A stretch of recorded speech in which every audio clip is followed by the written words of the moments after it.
श्री स्वामी समर्थ। मी प्रांजली।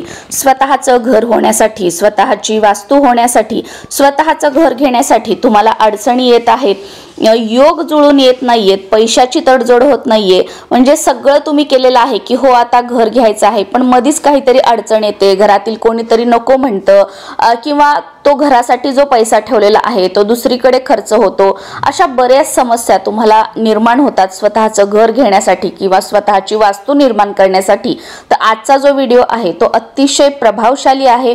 या व्हिडिओमध्ये मी तुम्हाला काही सेवा सांगणार आहे। ही सेवा जर तुम्ही कंटिन्यूटी मध्ये 6 महिने केली तर असं म्हटलं जातं की 6 महिन्यामध्ये तुमची स्वतःची वास्तू होण्याचे योग जे आहेत ते निर्माण होतात, स्वतःची तुमची वास्तू होते।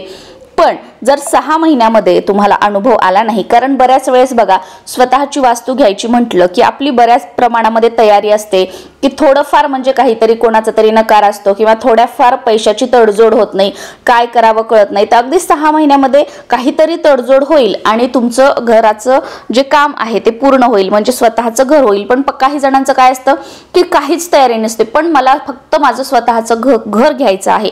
तर मग अशा वेळी तुम्ही काय करू शकता की आपण जे कष्ट करतोय, जी मेहनत करतोय त्याच्यासोबत नशिबाची साथ मिळावी यासाठी या व्हिडिओमध्ये जी सेवा सांगणार आहे ही तुम्ही स्वतःचं घर होईपर्यंत, स्वतःची वास्तू होईपर्यंत कंटिन्यू ठेवा।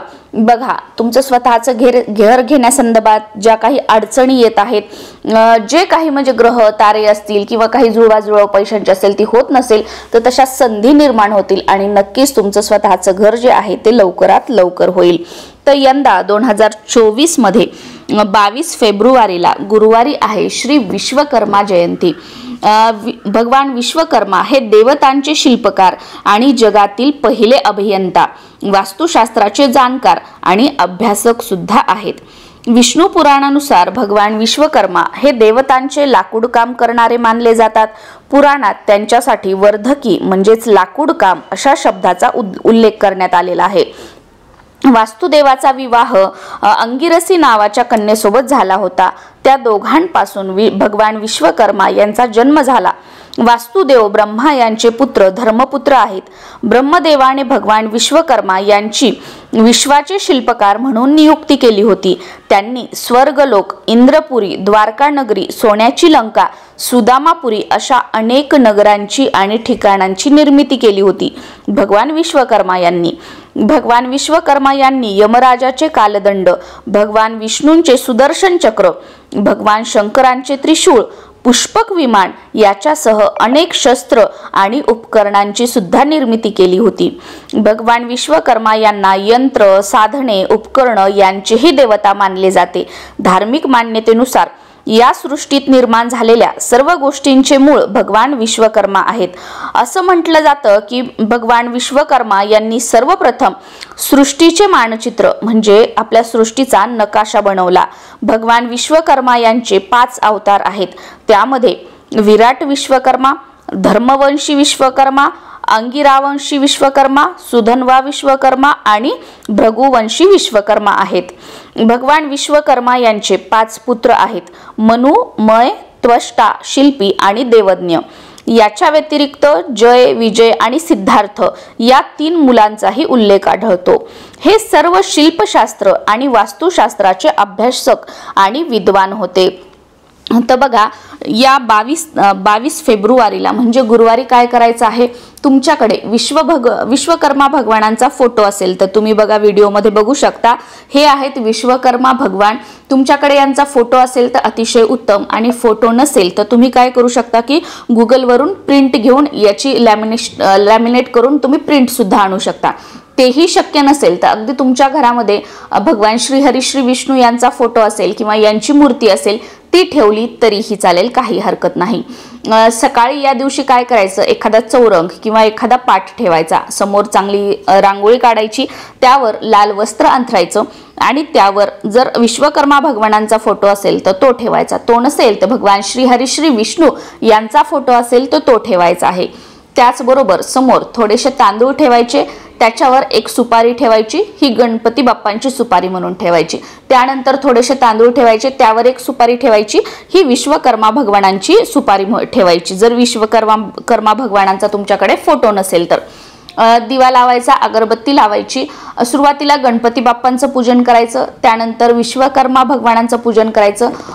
भगवान श्रीहरी श्री विष्णूंचा फोटो असेल तर तो स्वच्छ पुसून वगैरे गंध अक्षदा आपल्याला अर्पण करायचा आहे, फुलं अर्पण करायची आहेत, नैवेद्य दाखवायचा आहे। आणि या दिवशी तुम्हाला संकल्प करायचा आहे, तुमचं नाव बोलायचं, तुमचं गोत्र बोलायचं आणि आजपासून 6 महिने मी दररोज या विश्वकर्मा मंत्राचं माझं स्वतःचं घर व्हावं किंवा माझी वास्तू व्हावी यासाठी रोज मी 11 माळी हा मंत्र पठण करणार आहे किंवा रोज मी 5 माळी हा मंत्र पठण करणार आहे। जे तुम्हाला हवं असेल ते म्हणू शकता, पण जर का तुम्ही 6 महिन्यापर्यंत नित्य नियमाने रोज 11 माळी जर या मंत्राचं तुम्ही पठण केलं, जप केला, तर 6 महिन्यामध्ये तुमच्या स्वतःच्या वास्तूचे योग जे आहेत ते नक्कीच जुळून येतील। त्यामुळे 11 माळी किंवा त्यापेक्षा जास्त माळी तुम्ही जप केला तर अतिशय उत्तम राहील। पण ते शक्य नसेल तर तुमच्या म्हणजे यथाशक्ती तुम्हाला जे जे शक्य होईल, 3 माळी, 1 माळी, 5 माळी असा जप तुम्हाला शक्य होईल त्या पद्धतीनेही तुम्ही करू शकता। तर पण तुम्ही जो संकल्प केलेला आहे त्याच पद्धतीने तुम्हाला दररोज हा जप करायचा आहे। वाटेल तेवढा, कधी 11 माळी केला, कधी 5 माळी केला असं नाही। तुम्ही जो संकल्प केला आहे की जसं मी रोज 11 माळी करेल तर त्यापेक्षा तुम्ही जास्तीचा करू शकता, पण त्याच्यापेक्षा कमी जप तुम्ही मात्र करू नका। आणि तुम्हाला जेव्हा सुतक येईल किंवा जेव्हा पिरियड्स येतील तेव्हा घरातील इतर मंडळींनी ही सेवा केली तरीही चालेल। जेव्हा सुतक येईल तेव्हा मात्र ही सेवा थांबवा आणि सुतक झाल्यानंतर परत या सेवेची जी आहे ती सुरुवात करा। सुरुवातीपासून करण्याची गरज नाही, जिथे स्टॉप झालं होतं तिथून पुढे सुरू केलं तरीही चालेल। आणि ही जी पूजा मांडणी आहे ही फक्त ज्या दिवशी विश्वकर्मा जयंती आहे त्या दिवशी असू द्यात, दुसऱ्या दिवशी उत्तर पूजा करून ही पूजा मांडणी तुम्ही उचलू शकता आणि दररोज फक्त देवाजवळ दिवा लावायचा, अगरबत्ती लावायची आणि या मंत्राचं जे आहे ते तुम्हाला जाप करायचा आहे। सकाळी देवपूजा झाल्यानंतर तुम्ही जाप करू शकता किंवा संध्याकाळी दिवे लागण्याची जी वेळ असते त्या वेळेमध्ये जर तुम्ही जप केला तो सुद्धा चालेल, खूप उत्तम राहील।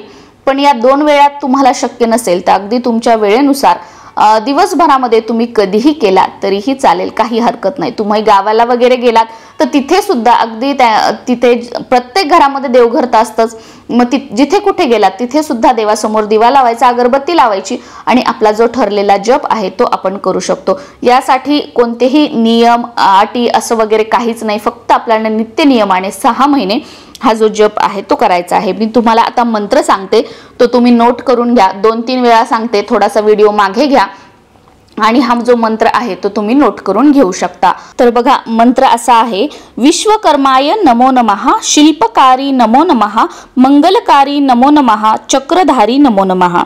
अजून एक वेळा सांगते, विश्वकर्माय नमो नमः, शिल्पकारी नमो नमः, मंगलकारी नमो नमः, चक्रधारी नमो नमः। अतिशय साधा सोपा हा मंत्र आहे बघा, कोणीही म्हणू शकतं आणि ही जी सेवा आहे स्त्रिया पुरुष अगदी कोणीही करू शकतात, काहीही हरकत नाही की असंच करू शकतो का, तसंच करू शकतो का, मी करू शकतो का, तू करू शकतो का, असं कोणतंही बंधन नाहीये। आणि मंत्र सुद्धा अतिशय सोपा आहे। अजून एक वेळा सांगते, विश्वकर्माय नमो नमः, शिल्पकारी नमो नमः, मंगलकारी नमो नमः, चक्रधारी नमो नमः। श्री स्वामी समर्थ।